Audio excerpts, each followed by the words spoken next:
الحمدللہ رب العالمین والصلاة والسلام علی سید المرسلین اما بعد فاعوذ باللہ من الشیطان الرجیم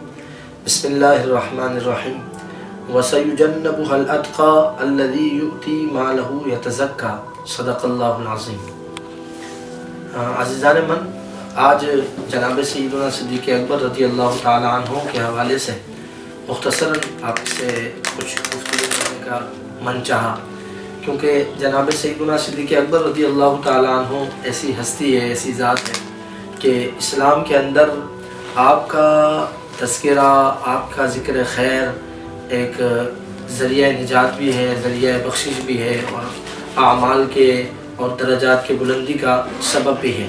وجہ یہ ہے کہ خود رسول اللہ صلی اللہ تعالیٰ علیہ وسلم، خود اللہ رب العالمین اور پھر رسول اللہ صلی اللہ تعالیٰ علیہ وسلم آپ کو اتنا پسند کرتے تھے، اتنی آپ سے محبت کرتے تھے۔ کیوں؟ کیونکہ جناب سیدنا صدیق اکبر رضی اللہ تعالیٰ عنہ نے اسلام کے لیے، رسول اللہ کے لیے اپنا سب کچھ قربان کر دیا، اپنی ذات کو بھی قربان کر دیا، اپنا مال بھی قربان کر دیا، اپنے بچوں کی بھی قربانی دے دی، اور قربانی تو سارے صحابہ کرام نے دی، کیونکہ حضور کے سارے صحابہ جو ہے، حضور نے نہیں فرمایا کہ میرے سارے صحابہ اصحابی کالنجوم، ستاروں کی مانند ہیں، تو ہر صحابی اپنی ایک وکری شان رکھتا ہے، مگر صحابہ کے جو سردار ہیں، صحابہ میں افضلیت حاصل ہے، وہ جناب افضل البشر بعد الانبیاء بالتحقیق سیدنا صدیق اکبر رضی اللہ تعالیٰ عنہ ہیں۔ میں ایک منفرد سی شان کی طرف آپ کی توجہ دلاؤں گا۔ دیکھیں، سورۃ اللیل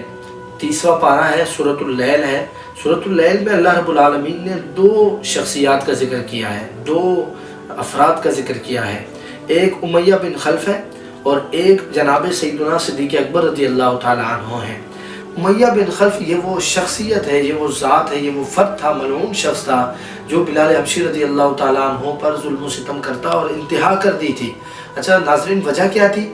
ایک چاند جیسا چہرہ چمکتا ہوا مکے کی گلیوں میں کبھی آتا کبھی جاتا، وہ آتے جاتے وہ ہستی بلال حبشی کو دیکھتے تو مسکرا کر دیکھتے۔ حضرت بلال حبشی کہتے کہ میں رسول اللہ صلی اللہ علیہ وسلم کی صدا پر فدا ہو گیا، اور مجھے پھر پتہ لگا کہ آپ صلی اللہ علیہ وسلم کا پیغام یہ ہے کہ تمہارا خدا ایک ہے، یہ 360 خدا نہیں ہے، ایک ہے۔ فرماتے میں نے بھی ایک احد کا نعرہ شروع کر دیا۔ امیہ بن خلف کو جب یہ پتہ چلا نا کہ بلال جو میرا غلام ہے، جو میرا کھاتا ہے، میرا پیتا ہے، وہ میرے ساتھ رہتا ہے، لیکن نعرہ رسول اللہ کا لگا رہا ہے، بات رسول اللہ کی کر رہا ہے، مسلمانوں کے نبی کی کر رہا ہے، تو وہ مخالف ہو گیا۔ اس نے ظلم و ستم کے پہاڑ توڑ دیے، اس نے تپتی ہوئی ریتیلی زمین پر بلال حبشی رضی اللہ تعالیٰ عنہ کو گھسیٹا اور دھوپ میں، تپتی ہوئی ریت میں لٹکایا، بھوک پیاس اور افلاس میں مبتلا کیا، طرح طرح کے ظلم و ستم جو ہے امیہ بن خلف نے کیے۔ لیکن ہوا کیا؟ جب بلال حبشی رضی اللہ تعالیٰ عنہ بالکل سمجھ لیں کہ اپنے زخموں کی تاب نہ لانے اور بیماریوں کی گڑھ میں، چنگل میں بالکل ایک طرح سے آ گئے، اور ایسا لگ رہا تھا کہ اب شاید بلال حبشی رضی اللہ تعالیٰ عنہ مزید زندگی نہ پا سکے، تو اس وقت حضرت سیدنا صدیق اکبر رضی اللہ تعالیٰ عنہ حضور کی محبت کو پورا کرنے کے لیے، کیونکہ حضور نے بلال حبشی کا محبت سے تذکرہ کیا، فرمایا بلال اسلام کے لیے مار کھا رہا ہے۔ حضرت سیدنا صدیق اکبر آئے، اپنا مال بھی لائے اور اپنا ایک غلام بھی لائے، امیہ کو دیا۔ بلال حبشی رضی اللہ تعالیٰ عنہ کو لے کر جناب سیدنا صدیق اکبر رضی اللہ تعالیٰ عنہ چلے، تو مشرکین کو جب یہ بات پتہ چلی، مشرکین مکہ کو، کہ کہنے لگے ابو بکر یہ کیا کیا،